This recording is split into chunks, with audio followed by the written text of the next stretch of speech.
Hello guys, magandang hapon sa inyo. Ngayon, tuturuan ko kayo ng tamang throw-in. Paano natin to i-execute according sa Article 70 natin. For example, na dito yung nasa ilalim ako. So, unang-una, siyempre, 2 minutes less na to. 5 seconds na lang natitira. For example, unang gagawin natin, siyempre, sweep the floor muna, tapos blow your whistle kapag dito symbol yung ating throw-in. So, saka natin ibibigay special delivery yung bola, no? Ang bilang natin dyan, saka na, palabas.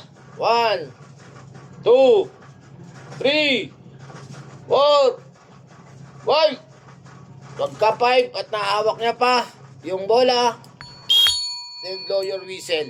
So, magkakaroon siya ng violation. Kapag yan naman ay more than 5, sakto dun sa panlimang bilang mo at naipasa niya, so disregard the violation. Ganun lang po ang tamang execution, paano natin ang tamang pagbibilang kapag tayo ay referee o official sa sitwasyon ng throw-in na player. Bye-bye and God bless you all.